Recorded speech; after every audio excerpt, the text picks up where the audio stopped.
سلام كما تقولوا كبرات تخطاتلتين لو معلة ربع 12 سنة كلتش يعني 24 حزنا يمزمتنا زيناتاتنا بخم نغربوا له ساعات اخيل له ناي وترو تخطاتلتين مخان سبسكرايب كتقولونا شرنا بيتسب كتكون لا تلابخو كسافت مختكاتولنا بخبر ندعدمكونا بكندي نتبتاتم سويزرلاند زيغاتات إيرترا زخونو نمتراز حادقنيا أما ماتصديق اب إيثيوبيا زنبره غد مخلت عامات كينات حدحد اب اوز تساتفو عطقات كلل تግራይ اب زغزيزي بشغلة ألبونات يساغيو خمزلو تقليتم ريزيدنت جو بايدن ولادو ببيت فردي دحر قبننيا خوينو مركابوم نخسر زلو تخولتاتن زوت حبريتا زبلون كالن زيناتات حيزنا لكم متينا لنا سناي مكتتال ريزيدنت جو بايدن ودو هانتر بايدن مسمع داغات وار بزتا ساسر قبننيا بخانو مسترقاقت نات بيت فردي زهابو وساني خمز خبر قليتم وحبت حدا سمون زوسد مسرح فردي زتساتفو 10 ديانم ودي 54 عامت هانتر بايدن اب كلتشن 18 برت كغزن كلهم اب زملو قطعي حاسوت حبريتا سلازرخبو قبننيا خوينو رخيبوم اب تاريخ حوارات منكسات امريكا حدا ودي اب سلطان زلو بريزيدنت بقبن كفرد زنفلما اوان كوينو زفردي جو بايدن كتالي بريزيدنت امريكا نمخان غوس اب زغبرولو زولون كومون اب صبح اورا من حنحتو زخونه بريزيدنت امريكا نبر دونالد ترامب قبننيا اب صبح لو غزي 5 من جو بايدن اب تمغبي اب كونت زي ترخبه سبيتي ابو زخونه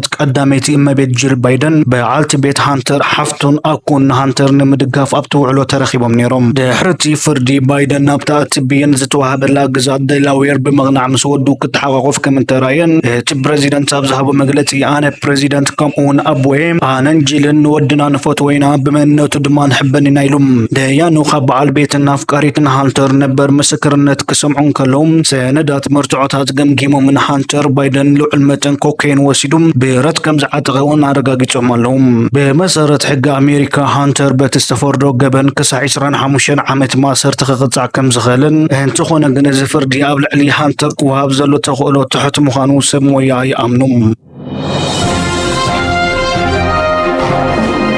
بايتو سويزرلاند حتى غبهم زتنزقو إيرتراويان سدتنياتات نموسكو زعلم حدقنيا أمامات ديقلهم بايتو سويزرلاند حتى غبهم زتنزقو إيرتراويان سدتنياتات نابسال سيتهاجر نموسكو زعلم أمامه بزل على دمتي كم زدقف أفليتم أمامه سويزرلاند حتى غبهم زتنزق أساس لسميتي إيرتراويان زيقاتات نمت نقاد مسال سيتهاجر سمع كتقبر كم زوعا بمسارة أمامه اتصال سيتهاجر نإيرتراويان كتأنقدومن ناب هاجرهم نمملاح زد اللي سندات ناي مركب حلفنات كتوسدن زغيل سممنع من تكبارن تبايتو إيرتراوين أم هاجرهم كملوسو نزبل وساني بوغن منغسي إيرترا تغبارن سلازي رخبم نهم تكبارو خمزي تخاله قليتو خمزنا بري ذكرم سويزرلاند بمنغدي مينستر سدتنياتات بلاز حالف عامت إري أبزهابتو حبريتم مسكالوت هاجرات حبرت أوروبا بمتحببار حدت عقبا خب أوروبا وطايم نابزير كباب ماكلات نمسققار على ما خمزلوان نغزيو قن نبينات كايدو زنبرت زرر مصروان دادو كم زبلتون نازيز دارغو مخنيا دما كابتا هاجر حليفونا مولي أوروبان كالم ولا عالم زير كبا هقوراتنا الحماز متزرلو أنصارا فيستيوالن ناصنات إيرتران نزكايد سنبلاتن مدباتن زقبر زنبرن عبتات سويزرلاند خمز عينت سقبار كم زي تتصورو قليتا خمز نبرة تذكر كوينوم زحج صديقو زرلو إمامي نعو قبر مرسي خمز خونن كم أونت إمامي مئتي ميتاويت كم تتنعو أطنكو مالو قبلو قليتا مالوم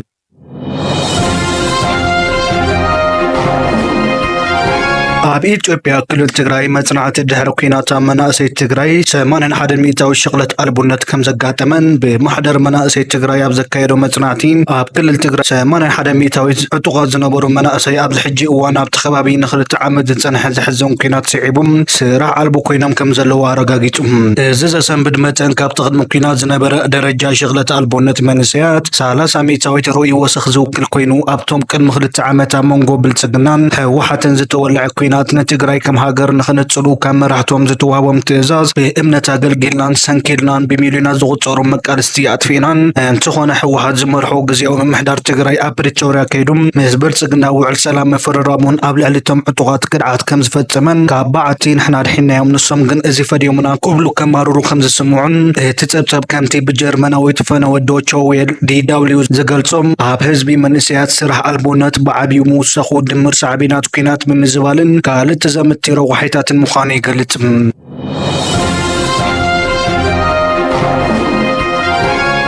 ኤርትራ ልዑል ኣድናቆት ብኣፍቀርቲ ስፖርት ዘለዎን ኣዝዩ ህቡብን ዝኾነ ኣብ ዓለማዊ መድረኽ ብክብ ዝበለ መድረኽ ዘፀውዓ ውድድር ብሽክለታ ቻምፒዮን ኤርትራ 2024 ፅቡሕ ሓሙስ 13 ሰነ 2024 ብናይ ወልቂ ናይ ግዜ ውድድር ዝጅምር ኮይኑ ቀዳም 15 ሰነ ከዓ ብናይ ፅርግያ ውድድር ክቕፅል እዩ። ኣብዚ ናይ ሎሚ ዓመት ውድድር ኣብ ኤውሮፓዊ ውድድራት ምስ ዓበይቲ ወርልድ ቱር ኮንቲኔንታል ጋንታታትን ኣብ ውሽጢ ሃገር ዝወዳደሩ ተስፋ ተቀዳደምቲ ዝወዳደሩሉ ኮይኖም ብኣግኡ መንክዕወት ይኽእል ግመት ዘይትህበሉ ከቢድ ውድድር ክኸውን ከም ዝኽእል ብኣግኡ ተገሚትሎም። እቲ ውድድር ብክልቲኡ ፆታ ዝካየድ ኮይኑ ጁኒየር ደቂ ኣንስትዮ ትሕቲ 23 ዓመት ከምኡ ከዓ ኤሊት ደቂ ኣንስትዮ ዝተፈላለየ ርሕቀት ተሰሪዕለን ቻምፒዮን ኤርትራ ዓመት 2024 ንምዃን ከረጋግፀ እየን። ኣብ ናይ ደቂ ተባዕትዮ እውን ተመሳሳሊ ኣብ ናይ ጁኒየር ትሕቲ 23 ዓመትን ናይ ኤሊትን ብናይ ግዜን ብናይ ፅርግያን ቻምፒዮን ኤርትራ ንምዃን ዓብይ ምትልላኽ ከርእዩ ትፅቢታሎም። ናይ ወልቂ ናይ ግዜ ውድድር ተመክሮን ዓይነታት ብሽክለታን ዘድልዮ ውድድር ስለዝኾነ ቅድሚ ሕጂ ኣብ መብዛሕትኡ ግዜ እቶም ኣብ ዓበይቲ ናይ ደገ ጋንታታት ዝወዳደሩ ተፃወትቲ እዮም ክዕወትሉ ተራእዮም። ኣሚ ኣማኑኤል ገብረ እግዚኣብሔር 2022 ቢንያም ግርማይ 2021 እውን መርሃዊ ቅዱስ ነዚ ውድድር ተዓዊቶምሉ ምንባሩ ይዝከር። ኣሚ ተዓዋቲ ናይ ወልቂ ናይ ግዜ ውድድር ክኸውን ዝኽኣለ ኣባል ኣሜሪካዊት ጋንታ ትሬክ ኣማኑኤል ገብረ እግዚኣብሔር ሎሚ ዓመት ኣብ ጂሮ ዲ ኢታሊ ንዝረኣዮ ድንቂ ብቕዓት ኣብ ግምት ብምእታው ነቲ ዓሚ ዝተጎናፀፉ ዓወት ሎሚ እውን ክደግሞ ከም ዝኽእል ብብዙሓት ተገሚትሎም። እዚ ከምዚ ኢሉ እንከሎ ከም በዓል ሄኖክ ሙሉ ብርሃን ናትናኤል ብርሃንን ቢንያም ግርማይን መርሃዊ ቅዱስን እውን ንኣማኑኤል ዘየቕስሙ ተቀዳደምቲ ከም ዝኾኑ ዘጠራጥር ኣይኮነን። ኣብዚ ናይ ሎሚ ዓመት ቻምፒዮን ብዘይካቶም ኣብ ውሽጢ ሃገር ምስ ዘለዋ ጋንታታት ተጠርኒፎም ዝወዳደሩ ተቀዳደምቲ ምስ ዓበይቲ ጋንታታት ኮይኖም ብደረጃ ዓለም ዓብይ ሽም ዘለዎም ተቀዳደምቲ ዝወዳደሩሉ ኮይኖም እቲ ብቴሌቭዥን ክወዳደሩ ዝርኦም ፈታዊ ቅድድም ብሽክለታ ከዓ ነዞም ተቀዳደምቲ ንሓድሕዶም ክወዳደሩ ንምርኣዮም ልክዕ ከም ቅድሚ ሕጂ ዝነበረ ንጎደናታት ኣስመራ ከመልኦ ትፅቢት ይግበር። ኣብዚ ውድድር ከም ናይ ውሽጢ ዓዲ ምስ ዝዕወቱ ኣብ ወፃኢ ናይ ትምህርቲ ዕድል ከም ዝወሃቦም ብፌደሬሽን ቅድድም ብሽክለታ መብፃዕ ስለ ዝተኣትወሎም እቶም ናይ ዞባ ማእኸል ተቀዳደምቲ ነቶም ፕሮፌሽናላት ተቀዳደምቲ ቅሳነት ከም ዝሂብዎም እውን ይግመት።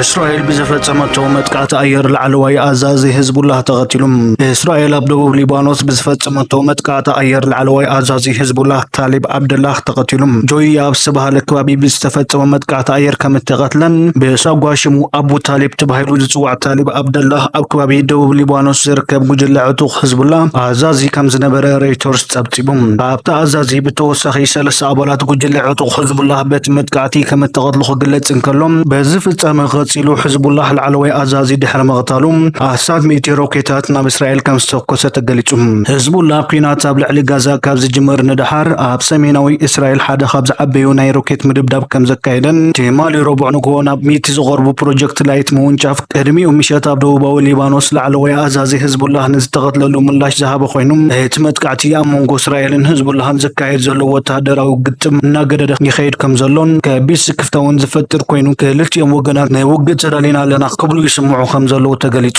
ሰራዊት እስራኤል ኣብ መላእ ሰሜን እቲ ሃገር ኣብ ዝርከቡ ዓሰርተታት ማሕበረሰባት ሳይረን ኣብ ዝድመፀሉ ዝነበረ እዋን ብውሕዱ 9 ሮኬታት ካብ መሬት ሊባኖስ ከም ዝተተኮሰ ኣረጋጊጹ። ኣልጀዚራ ከም ዝጸብጸቦ ብዙሓት ካብቶም ሮኬት ከም ዝተዓገቱን ሓያሎ ግን ኣብ መሬት እስራኤል ከም ዝዓለቡን ባርዕ ጫካ ከም ዘስዓቡ ኮይኑ ግን ዝኾነ ጉድኣት ከም ዘየብፅሐ ተገሊጹሎም። ዝኸበርኩም ተኸታተልቲ ንሎሚ ረቡዕ ዝበልናዮም ትሕሶ ዜናና ዝፈፂምና ኣለና። ንስለመከታተልኩም بلبي مسجن سلام.